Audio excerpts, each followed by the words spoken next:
नमस्कार साथियों, कैसे हैं। उम्मीद करता हूं आप लोग एकदम फिट और स्वस्थ होंगे। दोस्तों, आज एक मैंने घटना देखी और मैं इस घटना से बहुत आहत हूं। और हमारे सनातन धर्म के हर एक व्यक्ति को इस घटना को देखना चाहिए और सुनना चाहिए। यह वीडियो जो मैं आपके सामने शेयर करने जा रहा हूं, जो बातें बताने जा रहा हूं, हर एक हिंदू धर्म के व्यक्ति के पास जाना चाहिए और उस हिंदू के पास जाना चाहिए जो कि शिक्षित है, ना कि अशिक्षित है। अशिक्षित हिंदू आज भी जाति और पाति में बटा हुआ है, ऊंच नीच में बटा हुआ है। भले ही उसके घर में खाने के लिए नहीं है, लेकिन वो अपने आप को बताता है मैं पंडित समाज से बिलोंग करता हूँ, या मैं मेरी फला जाति है।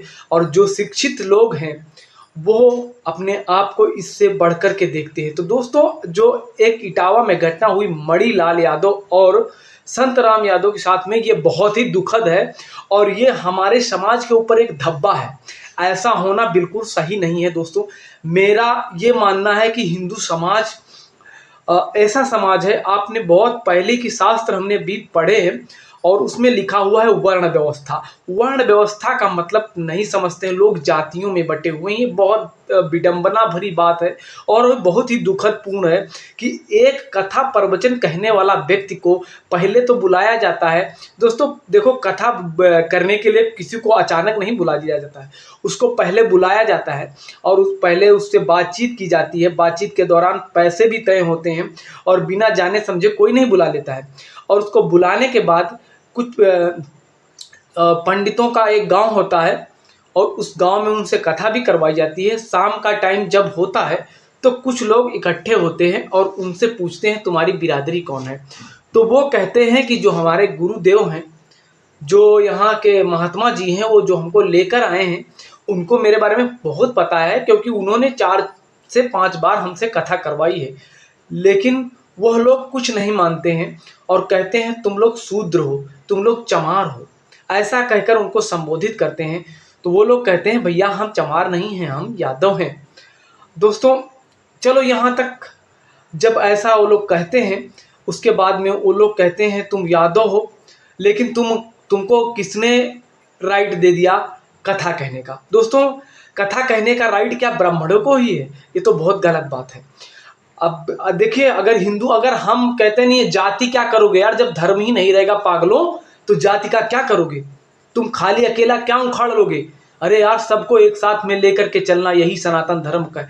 हम लोग वसुधैव कुटुंबकम को मानने वाले लोग हैं यार। तुम अभी आप जो है ना, रामचरितमानस को तो पढ़ते हो। रामचरितमानस में क्या लिखा हुआ है कि राम ने सबरी के जूठे बेरों को खाया था। और कहते हैं भगवान कृष्ण ने दुर्योधन घर मेवा तेगी साग विदुर घर खाया।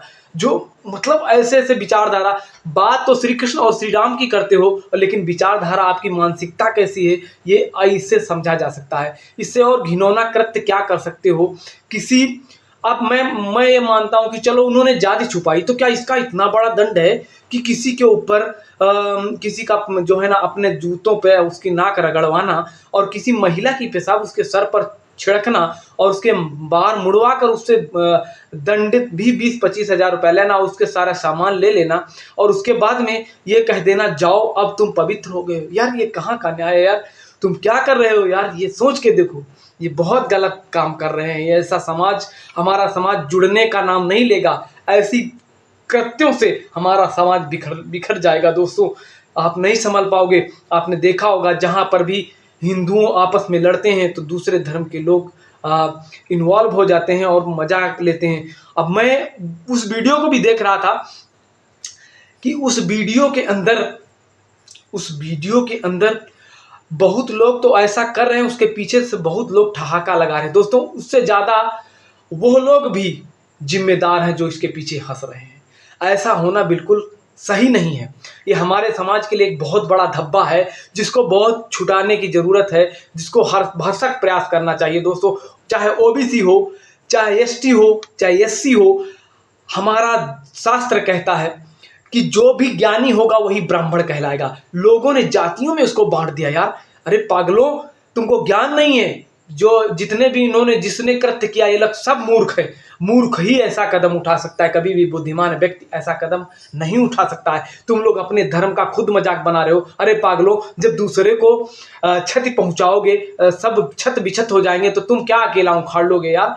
अब मैं आपको बता रहा हूँ, मैं अपनी बात, मेरे यहाँ हर कथा प्रवचन में पंडित ही आते हैं और उनसे हम लोग बहुत भली प्रकार से बहुत उनका सम्मान करते हैं। मैं अभी पिछले दिनों में मैंने कथा मेरे घर में मैंने माँ गंगा की का मंदिर का निर्माण करवाया है, उसमें मूर्ति स्थापना थी। तो एक पंडित जी एक मंत्र पढ़ रहे थे, सर्वे भवन्तु सुखिनः सर्वे सन्तु निरामया और सर्वे भद्राणि पश्यन्तु कश्चित् दुर्भाग्येत्। वो इतना पढ़ रहे थे, सर्वे भवन्तु सुखिनः सर्वे भद्राणि, मतलब बीच का मंत्र छोड़ भी रहे थे, फिर भी हम लोग उनका बड़ा रिस्पेक्ट कर रहे थे। अरे पंडित जी हैं, देखिए आस्था होती है, किसी की भी आस्था के साथ ठेस, किसी को अगर बुलाकर आप अपमानित कर रहे हो ना, तो बहुत गलत बात है। अगर किसी को पूर्ण रूप से ज्ञान नहीं है तो उसको अपमानित मत करिए, उसको अपमानित मत करिए भाई।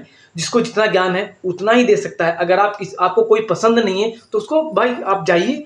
आपसे मैं ऐसा नहीं, आप ऐसा भी कह सकते थे और इसके लिए कानून में भी प्रावधान है। अगर उन्होंने जाति बदली थी, अपनी जाति गलत बताई थी, पंडित बताया था या कुछ भी बताया था, तो उसके लिए आप कानून के पास जाते, कानून का दरवाजा खटखटाते, पुलिस थाने में जाते। अब दोस्तों पहले यहाँ तक था, यहाँ पर कुछ रिपोर्टर भी गए हुए थे इस गांव के अंदर, जो कि इटावा का गांव है, उसमें वहां से पंडितों से उन लोगों ने बात की थी। तो कोई पंडित ये नहीं कह रहा था कि उन्होंने किसी औरत के साथ में, जो परिचिताएं या परिचित है उनके साथ में कोई दुर्व्यवहार किया, लेकिन इन लोगों ने बाद में कोई षड्यंत्र रच के तैयार किया कि मतलब ये तो बात बहुत आगे तक जा रही है, बहुत बढ़ती जा रही है, इसमें हर एक समाज को आक्रोश है, एसटी, एससी, ओबीसी सारे समाज एकजुट होकर इसका विरोध कर रहे हैं, तो क्यों नहीं हम लोग भी ऐसी मनगढ़ंत कहानी बनाएं। तो उन लोगों ने ऐसी एक मनगढ़ंत कहानी तैयार की और उसके बाद में उन लोगों ने ऐसा आरोप लगाना शुरू कर दिया। तो दोस्तों ये बहुत विडंबना की बात है, ये बहुत चिंता का विषय है दोस्तों। इसके ऊपर हर एक उस व्यक्ति को चिंता करना चाहिए जो सनातन धर्म की चिंता करता है। दोस्तों हमारे जैसा छोटा व्यक्ति भी, मैं इस चीज़ से बहुत आहत हूँ। मैं बचपन से यही सोचता हूँ। मेरे गांव में भी कभी कोई जाति पात की बात करता है तो मैं उसका कड़ा विरोध करता हूँ और डट कर विरोध करता हूँ, और मैं करता भी रहूँगा मेरा जब तक जीवन है। मैं कभी भी किसी जाति पाति को नहीं मानता हूँ दोस्तों, इंसान सभी एक हैं। और मैं तो यही कहता हूँ कि सरकार को भी इसके प्रावधान निकालने चाहिए। यहाँ तक कि जैसे कुछ स्पेशली स्कूलों का निर्माण करना चाहिए, मतलब जैसे गुरुकुल टाइप के, और उसमें हर एक जाति के लोगों को, बच्चों को शिक्षा देनी चाहिए बराबर बराबर। तो उसमें से जो पास होकर के आए वही सभी कर्म कांड कराए। मैं तो कहता हूं ऐसा कुछ व्यवधान, उसमें एससी के बराबर बच्चे होने चाहिए, एसटी के होने चाहिए, ओबीसी के होने चाहिए, उतने ही जनरल कैटेगरी के होने चाहिए, सुवर्ण के बराबर होना चाहिए, तब हमारा जाकर समाज सुधर सकता है। आप लोग इसके बारे में क्या सोचते हैं? आप कमेंट में राय जरूर दीजिए दोस्तों। इस चीज से मैं बड़ा आहत हूं, और अगर ये हमारी बातों से जो सहमत नहीं है तो समझ लो वो क्या है ना, वो हमारे धर्म का कट्टर विरोधी है और हमारे धर्म को खोखला करने में लगा है। अगर हम ऐसी ही मानसिकता अपने अंदर बना के रखेंगे तो हमारा धर्म जो है ना आगे चल करके वो धीरे धीरे सिमटता चला जाएगा। वैसे भी हमारा वर्चस्व हिंदू धर्म का बहुत बड़ा था, इसी जाति पात ऊंच नीच भेदभाव के चलते हमारा हिंदू धर्म छोटा छोटा होता चला गया।